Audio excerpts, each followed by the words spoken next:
Good morning, everybody, and welcome to the Social Housing Roundtable. It's lovely to have so many of you with us today. To those who don't know me or have not met before, my name is Matt Baird. I am the founder, host, and chair of the Social Housing Roundtable. This has been running now for the best part of 3 years. So it's lovely to have some new faces with us today, as well as some regulars. It's lovely to be kicking off. This was founded as a venture for bringing people together to share best practice, and has developed into this fantastic community of nearly 900 people now who want to really kind of see change in the sector on a huge range of issues. And I'm delighted today to welcome Stewart Davison, who has kindly sponsored today's episode alongside Alert School. And I'm going to introduce him in just a moment to talk about Elehan, to talk about everything that they've been doing. I've met Stuart at a few events. I think we've met via the roundtable, via LinkedIn, as people tend to do. And whilst this whole venture is backed by my recruitment business, I've been recruiting in housing now for 11 years. And the reason this is free and open to all is because so many people use me for their recruitment, though I'm definitely looking for new partners. So if you're seeking assistance, please do reach out. I think the amazing thing with Stuart and the business that he runs was from day one, and from when we got talking, was our values and our belief on what housing can be and should be were aligned. So I'm delighted he's with us today. I'm going to pass over to him to introduce today's topic and why this discussion point around technology and its importance, and why we need to reframe our thinking, particularly in regards to leadership and governance, is so important. So Stuart, I'll pass over to you. It's a genuine delight to have you with us, and I'm looking forward to leading today's discussion. So cheers for coming along. No, thanks so much, Matt. And wow, what an intro. So yeah, first of all, welcome everybody. I'm Stewart Davison. I've been working in the social housing and tech sector now for over 25 years. I started in frontline social housing working at Brunel Care in Bristol. And I fell into technology because there was no one else in the business who could help when it was time to implement a new housing management system. And for good or for ill, that has started off a 25-year journey of working in the sector and working with tech. As Matt alluded to, I've got my own business at the moment. It's a management consultancy called Elehan. It's a bit different because I focus predominantly on working with the technology vendors. So I work a lot with startups and other SMEs, predominantly who have got some new and exciting technologies that they want to bring into the sector.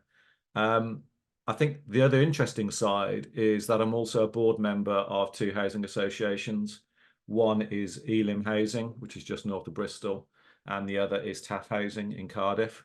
So I straddle both worlds. I work predominantly and very closely with the technology side of social housing and those vendors, but I also see it from the strategic and leadership perspective on those boards. I think the last thing to sort of introduce myself is someone asked me the other month, in your career, how many organizations and how many transformation projects you've been involved in. The first thing I said is, I don't think I've ever been involved in a transformation project, purely because I don't think we truly embrace transformation in social housing, but we can look at that as we chat.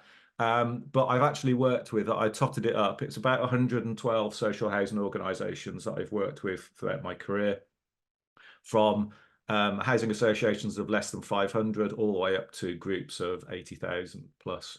So I wouldn't say I've been there and done it, but I've certainly got plenty of scars. Would you like me just to go into the topic, Matt? Yeah, I think the way today will run, particularly those who are new.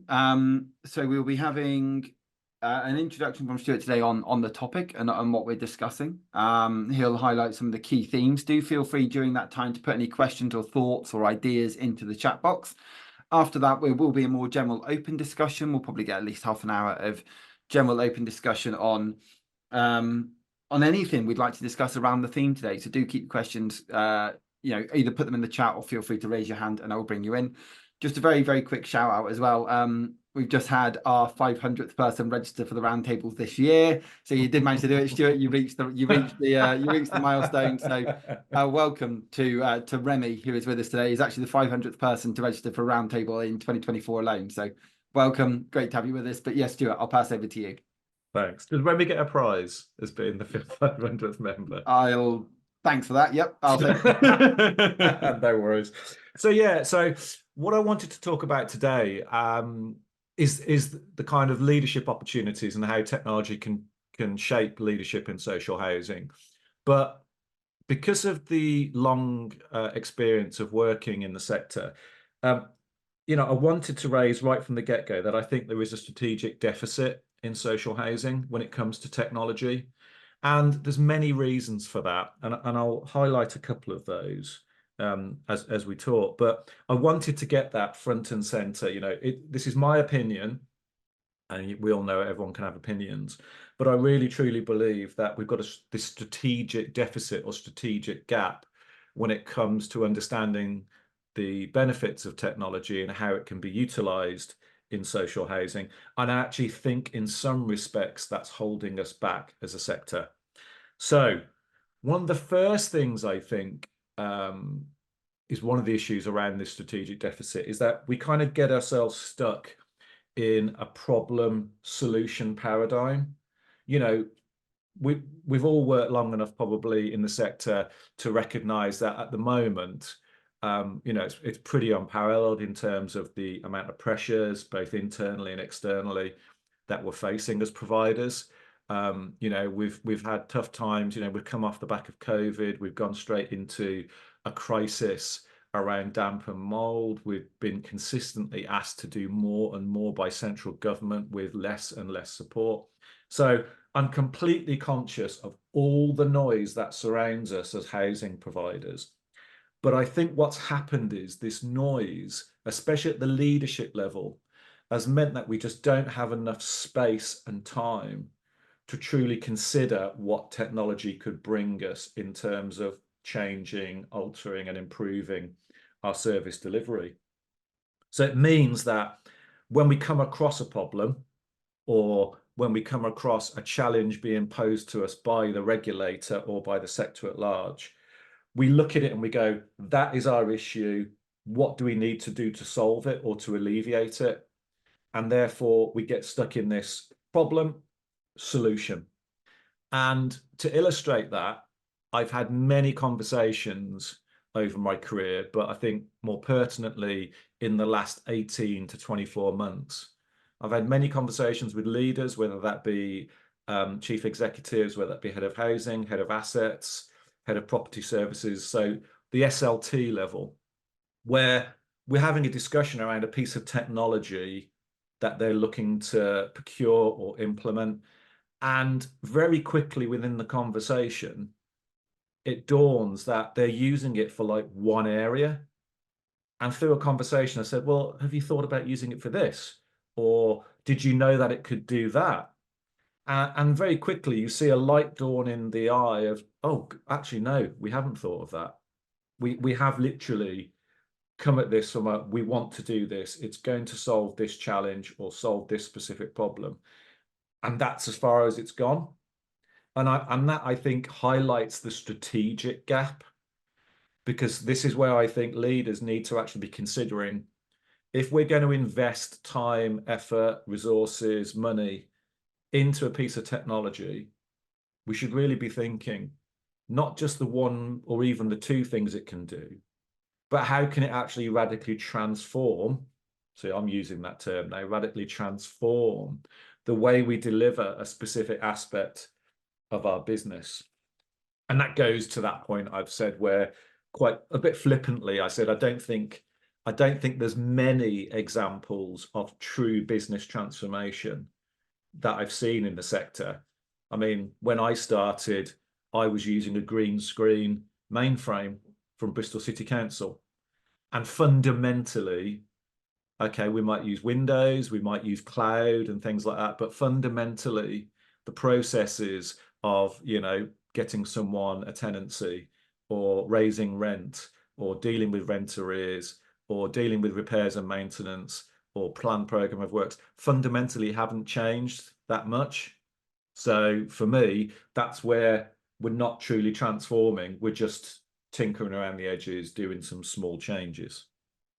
Now, for me, I haven't come on today just to like bemoan things, because we do get stuck into that a little bit. I'm by nature an optimistic person. I wouldn't have worked and stayed within the social housing sector if I wasn't passionate about it. And I know that applies to the vast majority of people that I come across, and I'm sure it's the same for those on this call.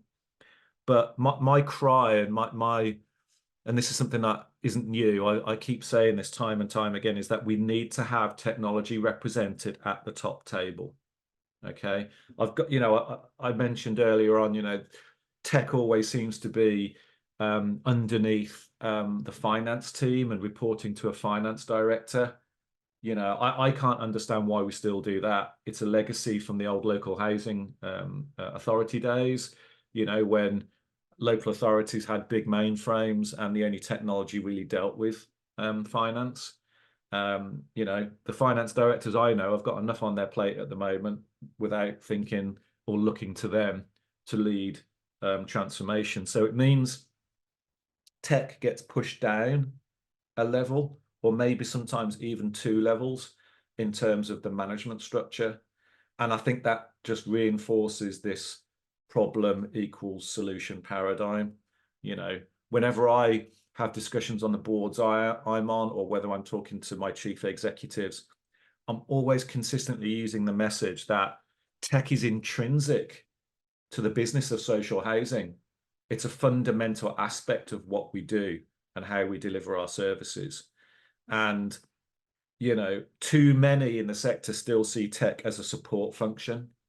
I know there are exemplars out there. I've just seen Nick's. I'm assuming that's Nick Aitken of Yorkshire. Yeah, I mean, I've known Nick for an awful long time, and he's an exemplar in the sector around fundamentally understanding technology at the strategic level. Unfortunately, we don't have enough Nicks. And, for me, one of the big challenges is you have to have someone on the board, at the senior executive level, at the top table, consistently talking about how technology fits into the overarching strategy that the organization has.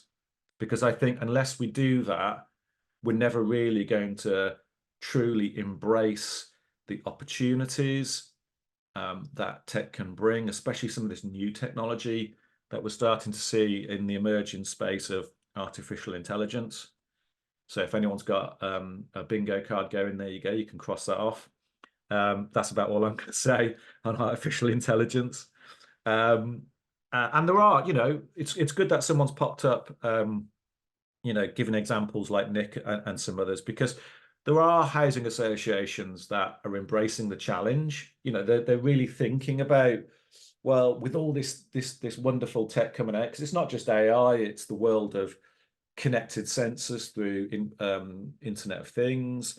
It's, truly embracing a cloud first approach where everything's just up in this mythical cloud. Nothing resides within our organizations. There are organizations putting steps in place to address the challenge. They are employing chief information officers or chief technology officers, and we're seeing them at that top table.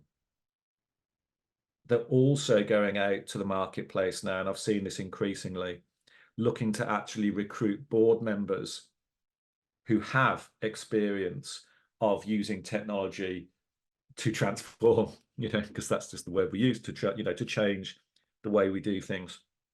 However, I'll note a little chime of warning. Whilst this is going on slowly, and it seems to be predominantly in the mid-tier, so if you're a housing association, probably over about sort of 10,000, you're more likely to go out and recruit for board members with this kind of technology and transformation experience.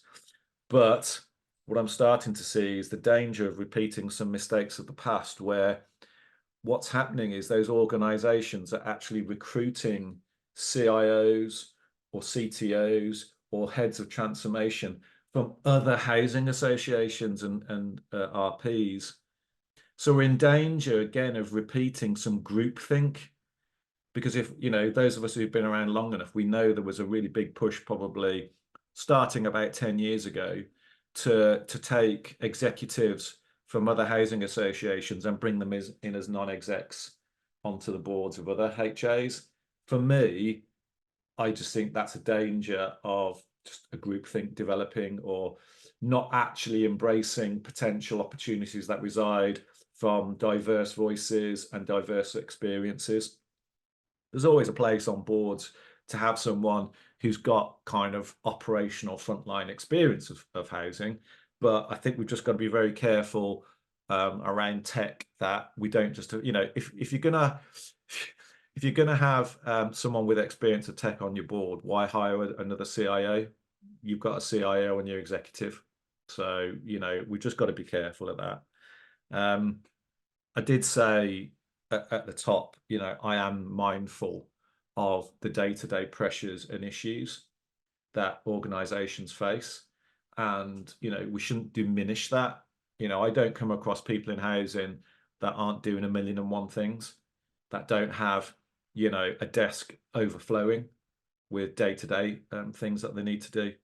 But I'm putting forward that there is an issue and a challenge that needs to be recognized, understood, and embraced by the sector. That actually, if we really have time and we have the skills and experience to look at technology and apply it strategically to our organizations, the whole point is that we should be freeing up some space and time further down the organization. Because my mantra in tech is, we should use technology to free humans to be more human. At the end of the day, social housing, we work in a people business. Okay, we've got buildings, we've got bricks and mortar, we've got assets that we have to manage, but fundamentally we're a people business. Therefore, we need the people in our organizations to be more human to the people that are our customers, the residents and tenants. So for me, I really want the boards, the senior leadership team to embrace technology, to recognize technology from a strategic perspective, and really look at how it can transform the operation of their business. Because fundamentally, I want those people who are there at the coalface, who are delivering housing services, who are dealing with tenants on a day-to-day basis. I want them to have the time to give space, to give support, to truly engage with those customers on the human level, not only be able to give them 2 minutes because that's all they can fit in a really hectic day. I think for me, No, that's kind of the bit I'm coming from. And it's brilliant. And I think sometimes it can be a challenge to be kind of the person standing up and going, we're getting this wrong. And I've talked before about the need for housing experience versus the need for tech experience, and how they don't have to always fully overlap in order to be beneficial to something like a board. There's a number of points that have come through the chat, so I'm going to kind of go through some of the questions and things that have come up. Tony said that we're doing it this way because we've always done it that way, and it's that old narrative that continually comes through. Grainer said there's a huge untapped opportunity that housing associations are missing. They'd rather have accountants on the board, which goes back to obviously the point you were saying there, and that's tied in, I think, to the point that people have made about Nick from Yorkshire with a few of the things that he's been doing, which is amazing. Susan says there lies the issue. Everyone looking at the current balance sheet instead of the spend to save principle, which ultimately saves money in the long term but requires investment up front. Joe has commented there's the practice of cloning a process or system as part of a transformation project that's not fit for purpose and based on old ways of looking at it rather than looking what it can actually do for us. And just before I kind of carry on through that, I mean, that piece, I mean, I know you and I have talked about this before about the cloning of old projects and trying to just fit something into, square peg, round hole, make it work, and of systems of us investing in this great new piece of tech, but it doesn't work with what we've already got. It seems to be so commonplace in housing at the moment, and yet we keep making the same mistakes. Do you think there's a cultural reason for that, or do you think it's just a lack of, I guess, arguably, true technology in exec teams and boards? It's two things, really. I mean, I think it goes hand in hand that, I started by saying, I've worked in this sector for over 25 years. We have a lot of people in social housing that have been there for a long time. And what that has done, and I've seen it, it has led people to go into that. It works. What we do works, and therefore I don't want to change. A lot of people get stuck in that kind of mindset of, it's not brilliant, but it's not broken. Therefore, it's good enough. All right. My challenge back is that, it might have been good enough 10, 15 years ago, but social housing has changed so rapidly in that time. And technology has advanced so exponentially, because let's just think for a moment. It was only 2009 that we started using smartphones, with touch. Before that, everything was like with styluses, and it was really complicated, and it was really techy. There's a piece of technology that's in your pocket now, but it's so powerful that if you really sit down and think about how powerful it's really fundamentally changed the way we are both in society and in business. And, we've got technology coming around the corner, which is AI, that could be as challenging and transformational. So we do have an issue with people not embracing a kind of change mindset, but I've already mentioned that a lot of that is down to everything they're having to do on the day-to-day, which is why my challenge is I want someone at the SLT level whose responsibility is to go, hold on a minute, right. Okay, you're telling me that we need to increase our engagement with residents, that we need to hear more of a tenant voice, and also that we want to increase how many people engage with us digitally. Well, let's stop for a second, because how does that play into our repairs and maintenance strategy? What does that mean for people who can't access? You've got to have someone who's really thinking about the big picture and how tech links to all the different aspects of a social housing business. But also who truly knows where those problems are. And I think that only comes from experience. Yeah. It's because what you're saying there isn't where my mind would initially have gone, because I'd have gone, oh, well, this will solve this. You need to have the lived experience of installing tech, experience of installing this, of the problems that come with it, to know what can go well and what might go wrong. Claire, I'm going to bring you in, and then there's a few additional points in the chat. But Claire, do please come in. It's good to have you with us today. Thanks, Matt. And that was brilliant, Stuart, as well. I've just sat and taken so many notes and nodding my head so much. The thing I've written down, we should use tech to free up humans to be more human. I absolutely love that. I'm going to write that in big words and share that with the world. But what I want to say is it's not just a housing thing, but I think this is a society and a human thing, that we keep doing more and we keep adding more. Like you said, everyone's got 1,000,001 things to do. We've all got overflowing desks. You can't see my desk. It is absolutely overflowing, because we've got this human nature that we do more and more, and we buy more and more in our personal lives as well as in business, thinking that the next thing we buy will fix us. It might be shoes, or it might be moisturizer. It's going to fix my skin forever and make my life better. And probably giving away too much about myself here, but it's not.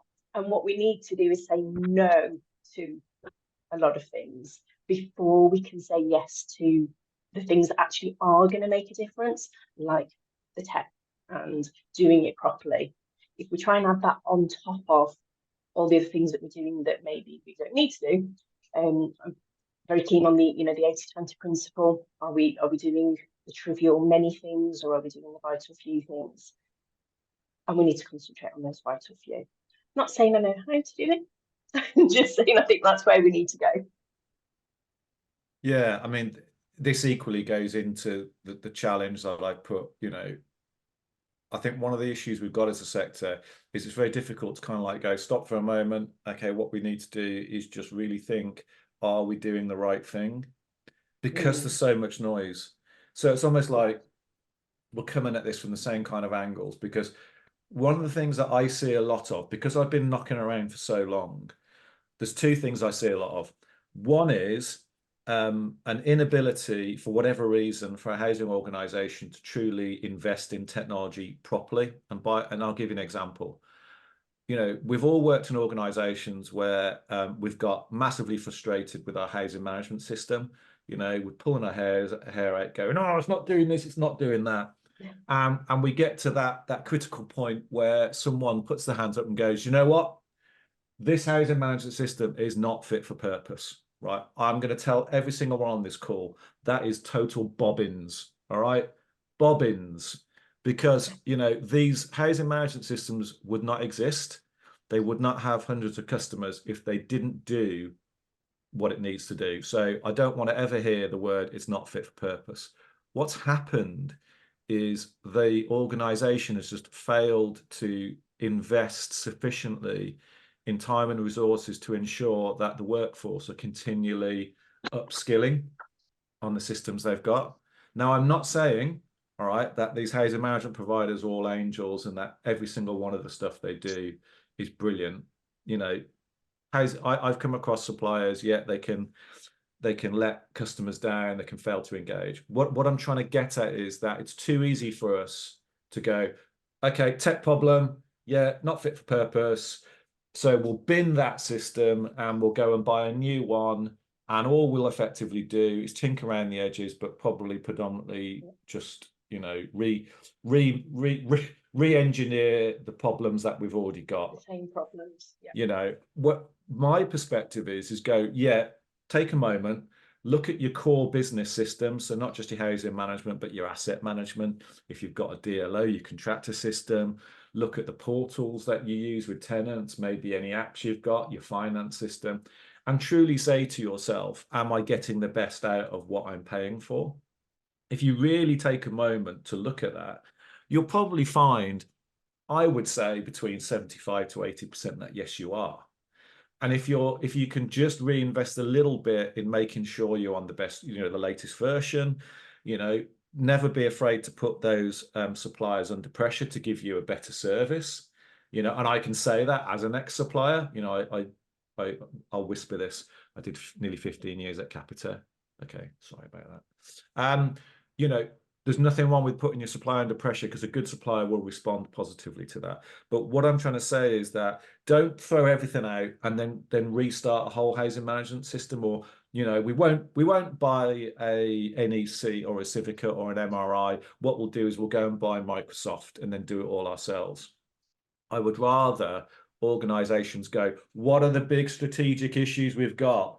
What is keeping the board, the chair, the CEO, the head of property, the head of housing, what is keeping them awake at night? And then look for technology solutions that can alleviate that, but that do fit into the overarching strategy of the organization. We're too quick to go, no, that's wrong. Get something else in, you know, invest focus, time and effort during that period of implementation.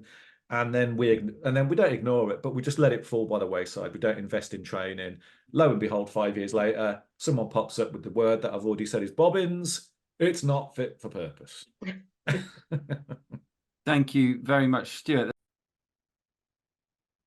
This episode of the Social Housing Roundtable is sponsored by Alertical.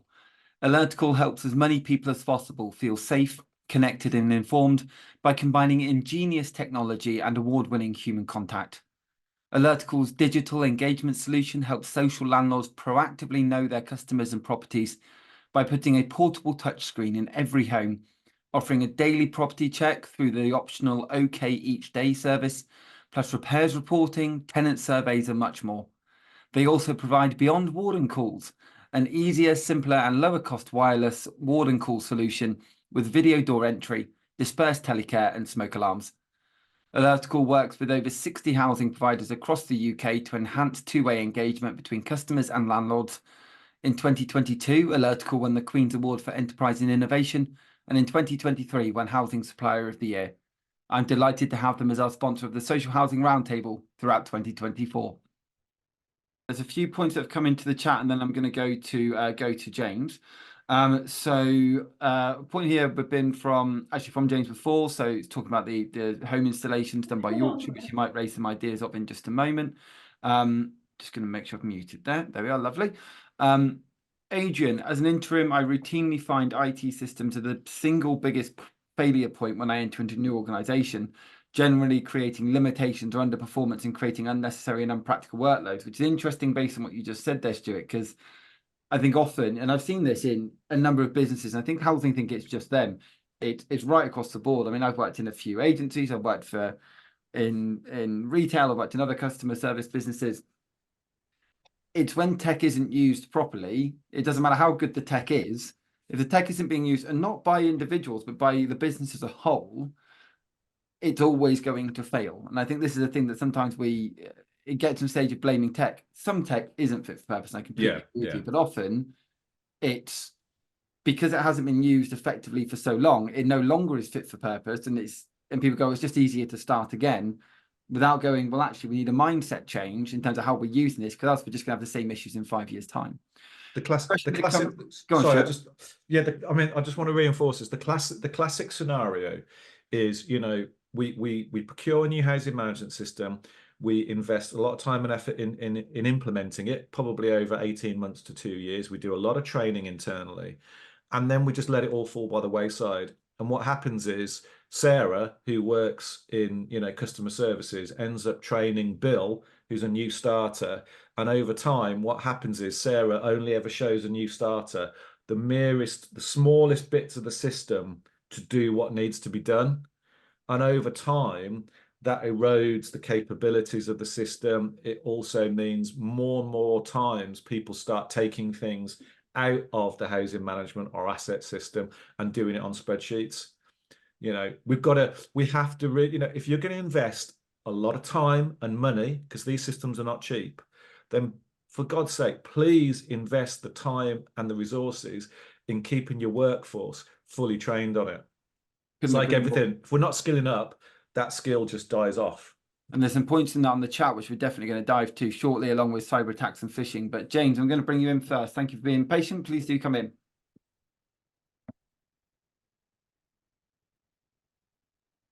Yeah, good morning. Good morning, Stuart. Morning, Matt. Morning, everybody. It's interesting what you're talking about with the new technologies, you know, Stuart, but one thing that we haven't touched on yet this morning is the problem with cyber attacks and the fact of remaining transparent as well, of how you level the two of them against each other as housing associations or local authorities. To what point does it become secure, and to what point does it become, you know, open information for all tenants? And again, on top of that, the question being is, when you're doing the training with staff, I think you're trying to make them become jack of all trades and master of none. And I think this is why so many of these systems aren't being used properly to the best of their abilities, because it's just being passed from one to the other, like pretty much you've just said prior to my mentioning that. Yeah, I mean, cybersecurity obviously is an emerging problem. You know, we've had a couple of big profile examples last year that have affected housing providers. I mean, this is where we need to. I mean, this is why I said in my sort of opening preamble that, you know, tech needs to be at the top table, and it needs to be seen by boards and executives as intrinsic to the business, because then you staff and skill your IT teams effectively to make sure that we've got robust cybersecurity in place, that where necessary, we understand the data that we're taking and capturing and storing and recording from residents and tenants, but also that they you know, that we see tech as intrinsic to our business, so therefore we invest a little bit more into it, in things like the training, so that we're making best use of the tech we've got. You know, having been around so long and having seen, you know, cycles come and go when it comes to tech, you know, the consistent throughput is, you know, that we just haven't truly understood and recognized the importance of technology in the sector. You know, I don't expect social housing providers to suddenly become bleeding edge, you know, Silicon Valley tech gurus, but because of what we do, you know, but we're like the NHS, you know, we're a sector that looks after the physical built environment, and we also look after the people that are inside it. So really, you know, that's a dual responsibility. So it's a damn complicated thing to do. It's got many moving parts, and technology should be utilized to lessen some of that complication. And like I say, free up people to be people. And, you know, there are examples in the commercial sector and the industrial world where technology has been able to do that. I think it's just that we haven't said to ourselves, we don't really understand this enough. Therefore, if we don't understand it enough, how can we solve that? We've gone, IT's this black box in the corner with some flashing lights, helps me send my email, and I can raise rents and I can log a repair. You know, we've got to stop that thinking. We've got to bring someone to that top table that really understands, okay, so how are we going to leverage AI? What does that actually mean for us? How can we ensure that the tenant voice is heard? How can we ensure that when a repairs operative goes to Mrs. Smith's flat, that he's got the right kit, that he can go and do a fix first time? You know, all these sorts of things, you know, the day-to-day stuff that we do in social housing. I just think at a leadership level, we really need to understand this a lot more. I couldn't agree more. And there's a number of points of go on, James. I was just going to say, isn't surely that the reason why we have comms team? You know, surely they should be implementing all these things and making sure people are savvy with that. It's whether or not the comms team themselves have got the skills though as well, isn't it? Yeah, I come across so many times where we've hired, you know, where we've hired techies into the business, and they're good techies. You know, they will keep the email flowing. They will put in good cybersecurity strategies. You know, they will do good data backups, but they're techies. And then suddenly, a bit like has been forced on us as social housing professionals, you know, we suddenly then ask them, oh, by the way, could you now actually write a digital strategy for us for the next 5 years? We're asking people to do things they're not geared to do. And that is because we don't see tech at that strategic level. You know, I wouldn't go to someone who's great at running an IT team, you know, those sorts of people who are good at help desk and keeping the lights on. You know, it'd be wrong for me to go to someone and go, right, okay, you're great at that, but because it's got tech on it, suddenly I now need to expect you to understand how to apply technology strategically across the organisation. We're setting people up to fail. But with respect, isn't that what's happening right across the board with housing now, with the housing officers? I'll leave that as my last question for you, Stuart. Probably, expecting people to do jobs that they're not skilled for or adaptable for. Yeah, probably. I mean, this is it. It's a wide cultural piece in the sector. You know, it's certainly come up. There's a need to really understand that specialists are specialists, and I think it's something that we sometimes do unfortunately miss in the sector. And as Geraint put there in the chat, he said, my colleague attended a presentation on AI recently, and the summary he took away was that AI is dangerous, so don't use it. What sort of message does that send? And it really ties in actually to a point that he'd made that I was coming to next, but he rose, which was that what are some things that we can do to change the people who influence housing associations at the top? Can we do a proper list, i.e. training a system, technology skills, not blaming bobbins? And it relates to a point you said earlier, you know, how have we got the right people around the table today? And I think what's really interesting is that, I mean, that the Roundtable's been running for 3 years now. This, you know, I get, whenever you create an event on LinkedIn, you can invite up to 1,000 of your connections. And I regularly invite execs, regularly invite directors. We have many who've been on these calls. We have some with us today. But it's down to, and I think it ties in exactly to what Stuart just mentioned there, which is it comes down to interest and it comes down to value. And the reason I wanted to make sure we brought this today, and I want to, you know, return to Stuart in just a moment before I go to Claire, is that we did a recent event on damp and mold. And someone said that mold there, no matter how many people are dying, still don't see it in the same bracket as asbestos. And it's the same when we look at tech. People aren't seeing tech as being as important as finance at the moment, and the value and the money we're wasting. Now, whilst not obviously correlated in terms of obviously deaths and other things tied in with it, what it is showing is that the respect and value that we put into tech isn't at the level it needs to be, and yet it's probably the biggest area we are wasting money in housing. And I know somebody mentioned it, I'll find the point in a moment, around Birmingham City Council, and that being why they went bump was largely you had the gender pay gap, and then you had the new tech system which came in, which just wasn't fit for purpose. So, you know, as it goes back to you, and I'll return this to you, Stuart, the one thing I will respond on my side, Geraint, is this is being recorded. It will go up onto YouTube, onto Spotify, onto Amazon Podcasts.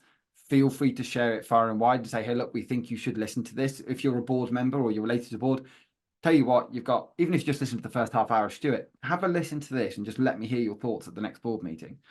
But Stuart, when you're trying to influence boards, when you're trying to have an impact on boards or executive teams, because obviously this is something that's coming through all the time, how are you finding it, and how are you finding this narrative is getting across? Because like me, it's easy to kind of, it isn't easy to stand up sometimes, put your head above the parapet and say, hey, look, this is my thoughts.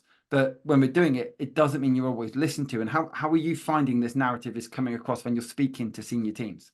Yeah, I find it very difficult and infinitely frustrating, if I'm brutally honest, Matt. You know, I stood up in January 2020, I think it was, at a conference. So this is just before COVID, just before lockdown, in London.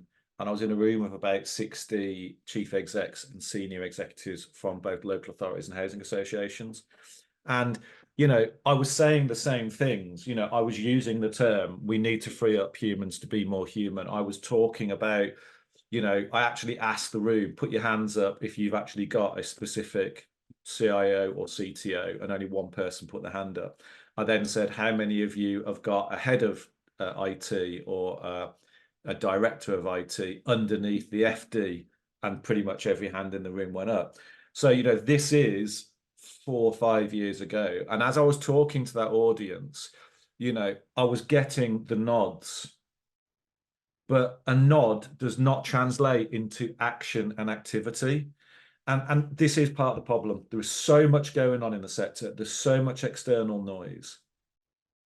Actually, when I get the opportunity to carve out a quiet moment to actually have a conversation with an executive, with a board, you know, and with that leadership team, they do, and they've got the time to then reflect and come back to me, they start to get it, you know.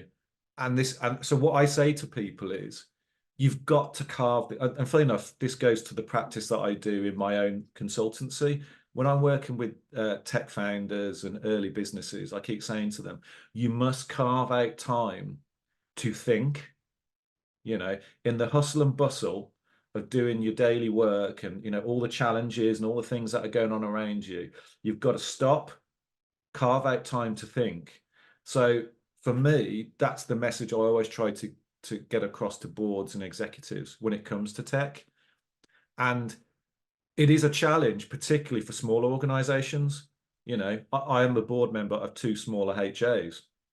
And, you know, I am not going to beat up myself or the team that we can't go and recruit someone who's really good at strategy and tech.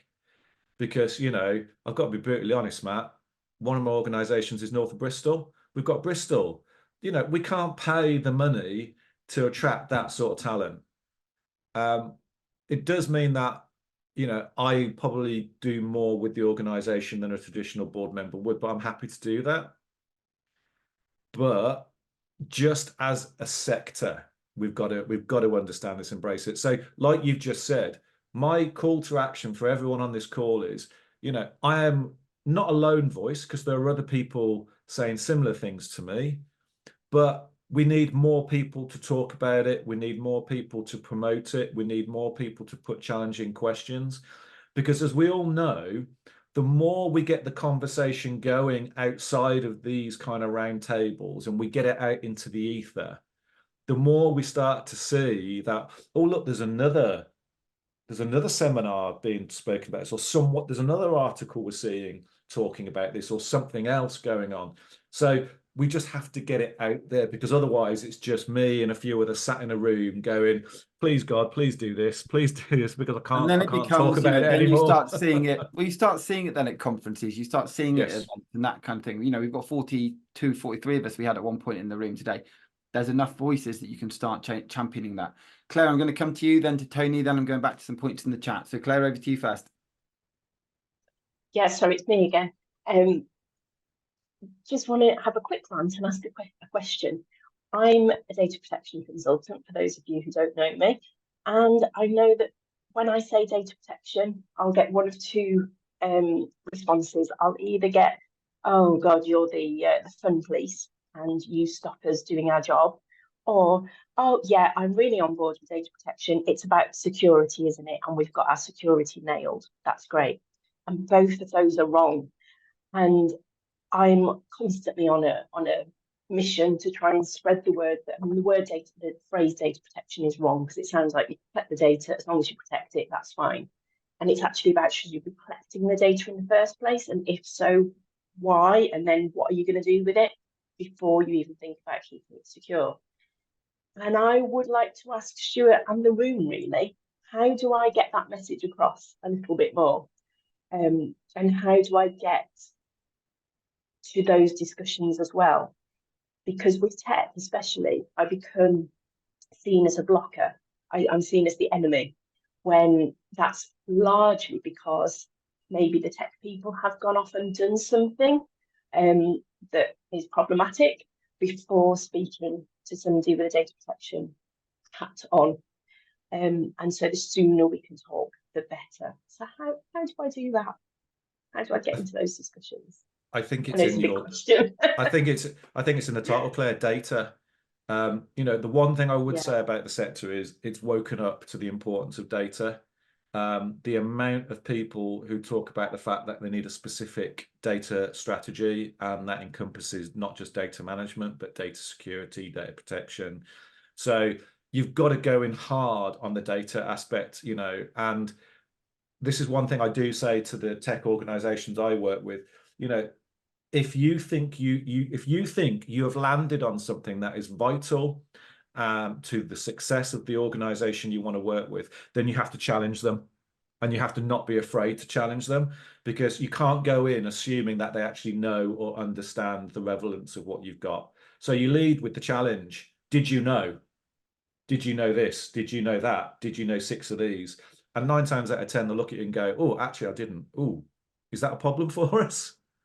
You know, so you've got to go, you got to lead in hard with the data aspect, because data, at least at the strategic, operational and management level, is recognized as something that organizations need to do more with. And it's happening, I think, more and more across the board, but we need to see it with tech too. It's an interesting, I think, a really interesting point, Claire, there. So thank you very much. Tony, I'm going to bring you in. You're on mute, my friend. I was just going to say Birmingham implemented Oracle, and everybody in the organization said we want it to look exactly like our previous system. And that's where that went wrong. And I got called into a housing association in the south of London, and they'd done exactly the same. They'd bought an Arian system, and they said, we want it implemented exactly like our I forget what they had, orchard system. Now, how do you get round that, Stewart? Because that's almost an extension of we've always done it like that. They've got brand new tech, but nobody will tell them it's got to be implemented as new tech and not as old. I mean, that is that is one of the perennial issues that we've got, Tony, and that goes to that kind of failure to actually understand what we can do with technology and how technology should be applied. Yeah, you know, they don't even understand what they've bought. No, and see this is an example of what happens when you push the responsibility for tech lower down in the organization. We have a problem, okay, with tech, and when it's a layer or 2 layers down, someone goes, well, it's my job to solve the problem. And actually the easiest way to solve the problem is boot out one system and just get the conveyor belt of another system coming behind it. I've asked the board, or I've asked the exec for all these resources. They've given me 10% of what I need. Therefore, all I can do is probably do a couple of new processes here, but the rest of it's going to be pretty much the same. You know, it goes back to my point that until the top table really recognize the strategic value and importance of technology in a social housing business, we're never going to break this conveyor belt, this paradigm of how we operate at the moment. Really, yeah, I agree with that you've got to get the senior team to lead on it, but you can't always achieve that. That's what That I comes mean. down to, and that comes down to culture, and probably why we're having some of the conversations today. And I think it comes down to an understanding of why it's so important. You know, there's a number of points that have come up in the chat. You know, Garena said, how do you persuade an accountant to have less accountants on the board? It's about becoming less risk averse, and it's exactly that narrative. It's about understanding, I think, that just how important this arena and this area of the sector is. Charlotte and a couple of others have mentioned that we don't embrace upgrades or updates. We just buy something else we already have. And it tied into, I think somebody else had mentioned, it's the same with repairs systems, it's the same with other systems that we use. It's a continual cyclical problem that we seem to be having across the sector. Patrick, it's the same with asset management software. There was a point I was going to raise just before I bring in Steve, which is around after suffering a major, Nick had mentioned, after suffering a major cybersecurity attack recently, my organization is now very risk averse. And Garena said you should use the opportunity to do more with tech. Just before I do quickly bring in Steve, because I'm where we're going into the last kind of 5-10 minutes, do you think, Stuart, that, and this is going to sound awful, it's going to take more cyber attacks for this change to happen in the same way that it took awful tragedies in the damp and mold arena for change to occur in the way that it should have done 20 years ago? I actually think the opposite, Matt. I think if we see more cyber attacks, I think what will happen is we'll just close down because we're risk averse. My challenge actually is, because we've had the awful instances of, you know, Wikishab and, you know, the consistently bad press that the sector's getting around how we've been managing our assets. That to me is the driver for putting tech at the top table, because tech has got a lot of solutions for a lot of the problems we're facing. But because we're stuck in a problem equals solution paradigm, we're only ever bringing tech in to solve something like, oh yeah, okay, what we just need a better CRM, or we just need a new customer portal, or we just need a new app. Whereas actually we need to go, stop. Okay, what we need to do is do a root and branch reform of how we conduct our asset management. Therefore, what's our data like? How do we actually go about keeping information up to date? How do we bring the tenant closer into that whole, you know, these are strategic questions, not, right, okay, we've got a problem with damp and mold. Yeah, our asset management system doesn't record damp and mold very well, therefore we need a new asset management system. That's being flippant, but that's kind of the way it is. That's what you're seeing, and we need that sometimes, that honesty and openness. Steve, I'm going to bring you in before going to some further points that have come up in the chat. Good to have you with us today. Hi, Matt. Quite a few points there. I don't know where to start, really. Just so Stuart knows, I'm a tenant for Yorkshire Housing, so you know, the comments in the thing about Nick, yeah, I can confirm he's very tech minded, but he's also very customer minded as well. I sit on the tenants committee for Yorkshire Housing, and if a system isn't working for them, they look for a system that will do what they want it to do. But they've also taken into account, what does the customer want to see out of it? Again, there was a mention about Nick putting sensors into houses. You've got to get the tenants on board. A lot of tenants were kicking back against it because Big Brother. Why do you need this information? Why do you need to know when I open my windows or when I turn my heating up? It's not about that. It's explaining to the tenant, you know, it's for your own benefit. It will help you run your home safer and healthier. And those are the messages that are getting across. And I think a lot of housing associations don't take necessarily tenants' views into account when they look at a system. They are looking at it as a business tool, but that business also includes us tenants. It's got to be there to help us as well as them, but we've also got to be told how it is going to help us. Again, going back to an earlier point about frontline staff, Yorkshire Housing have days where they have the managers and frontline staff in front, they have tenants in front of these people to say how Yorkshire Housing the way they work is affecting the tenants, and what do the tenants want to see? What do they want to hear? What language do they want used, etc., etc., etc. So it's all there. And going to cybersecurity, they also send out fake emails to their staff, where it's on their, or texts. So to train the staff to look for phishing, check where it's coming from, check the email address. Is it a valid email address? If not, report it. And you'd be surprised at the number of people that I mean, I've been caught out on it.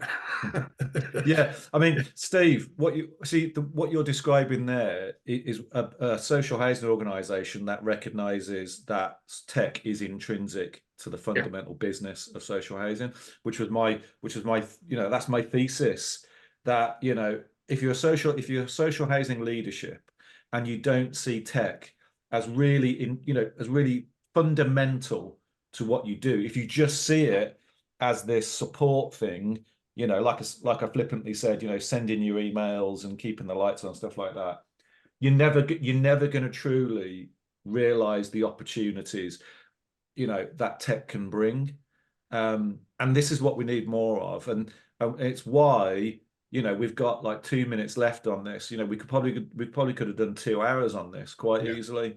We need more of these conversations, and I would say to the people on this call, if you're not executives in your organization, we should do another one of these. And I'd say to each and every one of you, invite an executive with you, whether it's a head of housing, head of assets, head of property services, bring them in, because it's only when people, listen and hear, no one is trying to be obstructive.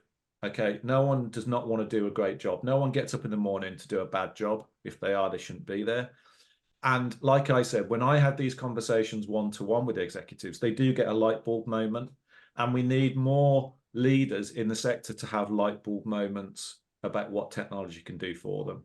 And I think from my perspective, that's what I'd want to leave you with as delegates on this roundtable, is go away after this, as Matt said, repost it, comment, get a conversation going, go and talk to executives, ask the question, use some of the things you've heard about today, and why don't we get another roundtable and let's see how many executives we've got on it.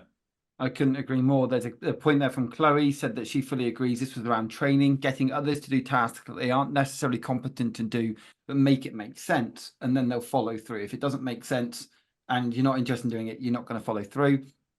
Charlotte said we need to bring people into our organisations who know what good looks like from experience elsewhere that can be transferred into a housing association. That goes back to a point you made right at the top around not needing CIOs from housing providers, but people with tech experience is useful. James had mentioned to me that shouldn't technical programmers and IT be selected and interviewed externally to try and cover up some of that? And I'd back that up by saying, have attended a recent webinars and online forums with the same ideas and innovative new ideas spoken about over and over, but the same outcome. It's that piece around we can have as much innovation as we like, but it needs to make sense and needs to work. Susan had said, as most housing providers need the same systems, can't the government underwrite these? Housing provider pay a fee each year to cover the cost and all be on a level playing field, which would be amazing to see. And Charlotte had mentioned that the new regulatory standards are all about how we as a sector use data to provide better homes and services, which we can only use if we change our attitudes toward data and tech. Great, I'd back you up there with it about the fake email inviting staff to bag free IT equipment and fill in their details, including username and passwords. And James had talked about Radio Shack mobiles. James, I'll bring you in, but we are out of time. So do please make sure you send your questions through to Stewart. Stewart, a massive thank you for sponsoring today. No. How can people follow up with you, and how can people get in touch with Elehan moving forwards? I mean, I'm all over LinkedIn. I post probably 2 or 3 times a week on sort of topics like this. I'm part of the DB Friends initiative, which is something that Dave Loudon of Digital Bart does as well. And I know Claire is a member, and so is Geraint. So all I would say is, if you've got questions, if you want to follow up, just find me on LinkedIn. It's Stewart Davison, STEWARTDAVISON. And I have seen some people already pinging LinkedIn requests. Just just connect with me. Let's get involved. Let's get talking about this as a sector, because that's what we need. We need more of these conversations, and we need more of this stuff being talked about. I can't thank you enough. Thank you so much for coming today, for your insight and for sharing your knowledge and really generating a fascinating discussion. To those who are new to the roundtable, we were doing one session a week. We've been doing 2 a week recently. Tomorrow I'm doing a live with Alertical in Birmingham around undiscovered tenant deaths, so I can do a report on that. And next Tuesday, we actually have Rick Blakeway, the Ombudsman, coming on to talk about the customer complaint code. So it should be a good session. But for now, a massive thank you again to you, Stuart, for today. Thank you to everyone who could join us. And I look forward to speaking to you all soon. Thank you. Thanks a lot, everyone. Bye.